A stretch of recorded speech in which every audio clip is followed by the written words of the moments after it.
Are you tired of being told what to think and how to act? Well, you are not alone. In case you haven't realized it, you have an internal GPS. It knows all you need to know about how to live your life. So it's about time you stopped letting the media and the government tell you what is true for you. In fact, it is exactly that time. It's time to think for yourself. And here to make sure you're doing just that is your host, mediator, author, and lawyer, Carol Gold. Hi, it is Sunday, April 28th. I'm Carol Gold, and welcome to Think for Yourself. There appears to be a lot of anger in the world, and particularly there's a lot of anger on our college campuses, not just in the United States, but also in cities around the world. So I thought I would take a look at that anger. Particularly, I want to focus on the United States because I think, number one, I live here, and so I have a better perspective, shall we say, of what I perceive has gone on here. What I think we're seeing on college campuses is the projected hatred and frustration that actually two or more generations feel in this country. And I think it's global, but again, I want to talk about it in the context of the United States. They're angry and they're frustrated because they have been the object of and the actual victims of bad decisions by corrupt administrations, by politicians, by the tech world, by the Federal Reserve Board on economic and financial policy. And now what's happening is because those two generations who have grown up, let's say since the late 90s, and maybe you're almost working on 3 generations, but let's just look at since the late 90s. When you look at the frustration they feel because of how the world is, meaning the economy has made it impossible for them to buy homes. They can't get jobs that provide a living sufficient to have any kind of quality of life. You know, you can say, yes, they were pampered. They were given trophies for nothing. They're spoiled. They have an entitlement issue. But there's also a very real side of their argument and their frustration, and that is the botched financial and governance that they have been born into and that absolutely affects the quality of their lives and their hopes for the future. So what has happened? Well, I think what has happened is there's now an intersectionality, and I know that's a very popular word among progressives, but I want to use it a different way. There's an intersectionality of groups who would otherwise be at each other's throats, who would never in a million years cooperate and coordinate. But there's a reason for the intersectionality of these diverse groups. And the reason is they have a common enemy. Nothing draws people together like a common enemy. You know, I practiced family law, divorce law, for 15, 20 years. And I saw it all the time in divorce cases. So here's what happens. A couple gets separated, they get divorce attorneys.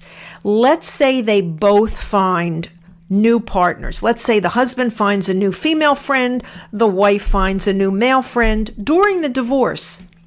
What you always see happen is that those newly formed couples, meaning the two exes and their two new partners, have a common enemy. Who's the common enemy? Well, the common enemy for the husband and his girlfriend is the ex-wife or the soon-to-be ex-wife.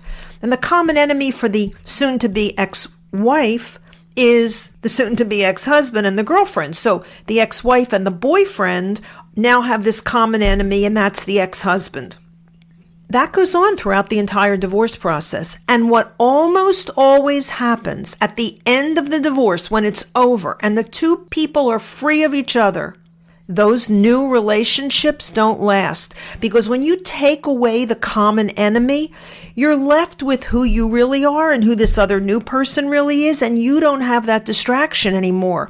You don't have anywhere to project and vent your frustrations. You now have to deal with them on a day-to-day basis with the person you actually chose, and those relationships really last because the real glue of those relationships were the common enemy. So what happens now What are we seeing now? Well, all these liberal, progressive youth, they're for women's rights, they're for equity for all, they're LGBTQIA+1, they're socialists, they're Marxists. They are all joined together. They have all intersected where? Free Palestine, free Gaza. That's where they all have intersected. Down with Israel, Jews, all Jews are Zionists, and they are the problem. So all of these intersectioned groups, if that's a word, all of these groups that have become joined with their common enemy, they don't know the history of the Middle East. They don't know the geography of the Middle East. They don't even know who Hamas really is.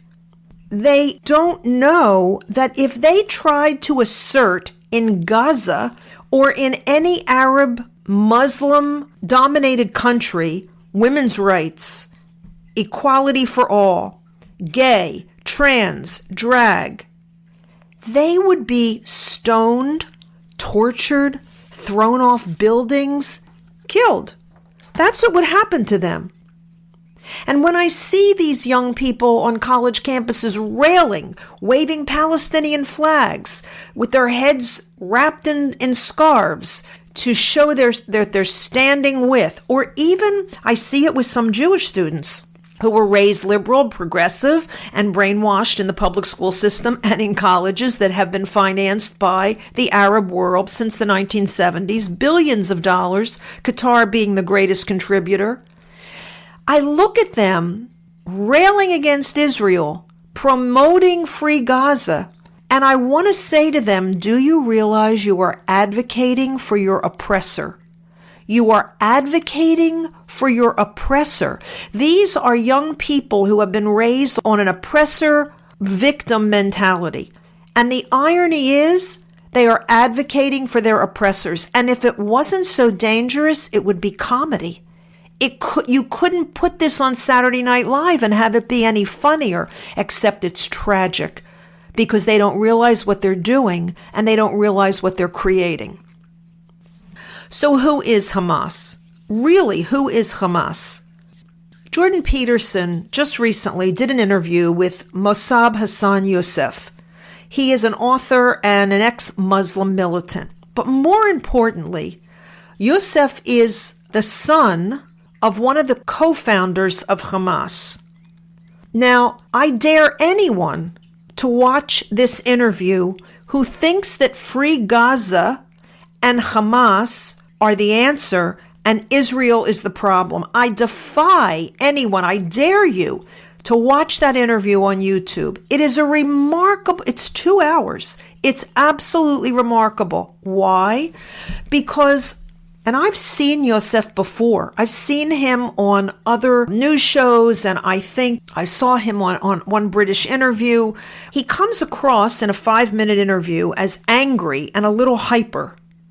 But in a 2-hour interview, you understand why, and you get to see the totality of him. And he is anything but hyper, and he is anything but angry. He is one of the most profoundly intelligent and spiritual people I have listened to in my entire lifetime.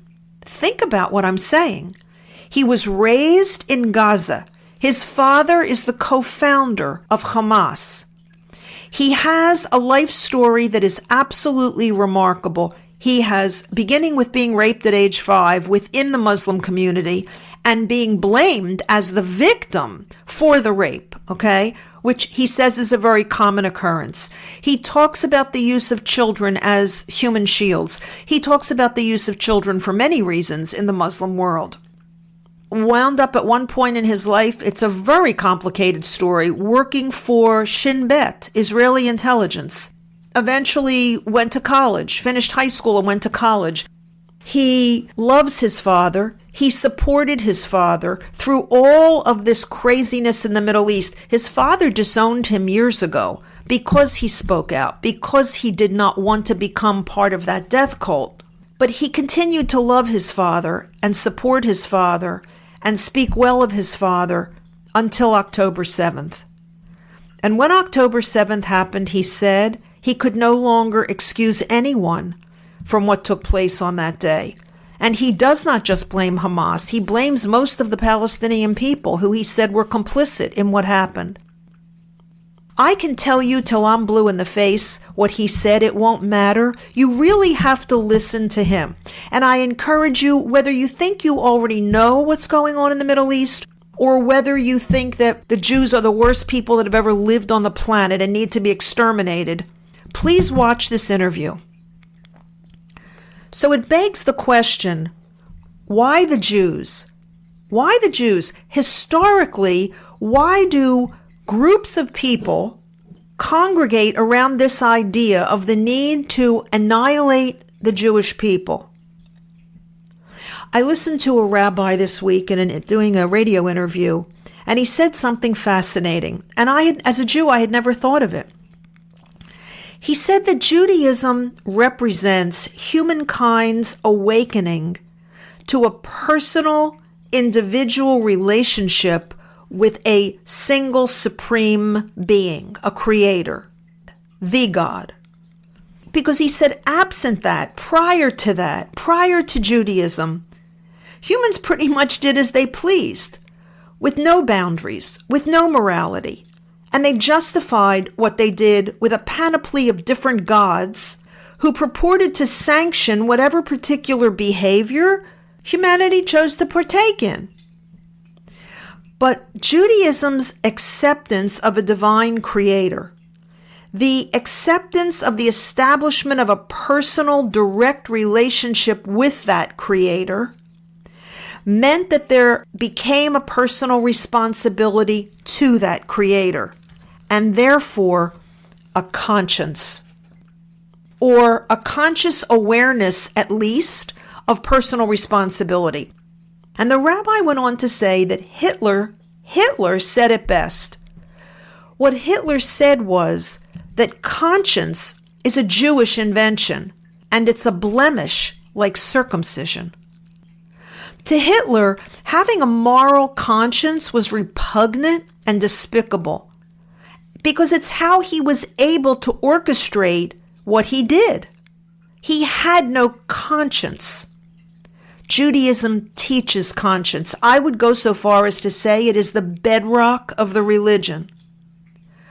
So look, historically, and I would argue today, in our lifetime, when humans go so far astray of what our behavior should be in terms of growth and supporting one another and understanding our connection to one another and a sense of morality and a sense of ethics and a sense of integrity in business and in our personal lives, when we get so far astray that we are fundamentally partaking in self-destruction, in hedonism, in self-indulgence, with total disregard for the effects of our behavior.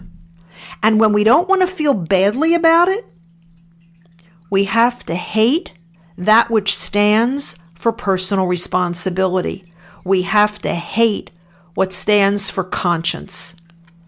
And it is the Jews and their acceptance of the Ten Commandments that remind the world, whenever this happens, that there is personal responsibility and we do need to have a conscience. In the spiritual world, in the metaphysical world that I live in, and also in strict religion, there is this concept of as above, so below, right? As above, so below. Well, below, here, in the physical world, we see something called a virus or cancer. And what is a virus? Well, a virus is an attack upon and a destruction of healthy, life-affirming cells, whether it's virus or whether it's cancer. But what is the attack by? Meaning, what is the attack constituted by? Well, it's constituted by infective agents and mutated cells that can multiply only within the body of the host, can multiply only within the body of the host. What we call evil in this world is just that. Because in the spiritual world, there's also infective agents that can only exist within the body of the host, the equivalent of a virus. And that's what we have now happening to our spiritual selves. What we do with the virus or the cancer matters, right? So what do we do with it in the physical world? We root it out. We destroy it. We don't allow it to remain because we know that it will reconstitute itself or it'll mutate and come back another day to do more damage. You don't delay in treating a deadly virus. You don't delay in treating a cancer. But we have. We've lingered and we've allowed the disease of hatred to grow within our body, within our universities, within our government, within our culture. That's the body I'm talking about. We took in known Nazis after World War II because we wanted their scientific knowledge. We wanted their expertise. We do business with the communist Chinese for profit, knowing that they are oppressors, knowing that they are killing the Uyghurs, knowing that they are proponents of human slavery. We ship pallets of cash, billions literally of dollars to Iran, the chief sponsor of the cancer that has infected our universities, has infected our government, has infected our tech world. It's everywhere. This hatred, this disease that wants to devour our conscience and our personal responsibility is everywhere. And those purveyors of hate and death, think their time has come. They're very excited. The cancer thinks it's within reach of taking over the host body and our ability to resist, but they're wrong. It's wrong. Use whatever pronoun you want. It's wrong, they're wrong. They're wrong because the desire for creation and life is infinitely greater than the lust for destruction and death. You know, the Arabs like to say, the Muslims like to say that we, meaning they, we revere death the way you, the Westerners, revere life. They're wrong. They're absolutely wrong. Because as I said a minute ago, the desire, the innate desire that's in each of us, because we come from Creator, and Creator is all about life-affirming manifestation and sustenance. The desire for creation and life is infinitely greater than the lust for destruction and death. So yes, we are approaching a critical moment, but it's not the moment the cancer perceives. It's the moment when the sheer power of Creator, of creation, of life crushes the force of the disease. Power versus force. The former creates, the latter destroys. Think about this. You are the host body. You are where the disease needs to reside in order to replicate itself, in order to continue to exist, because outside of the host body, it cannot exist. So the power of co-creation, you with the original Creator, that power of co-creation is yours. It's yours by birth. You have it. Stand with our Creator.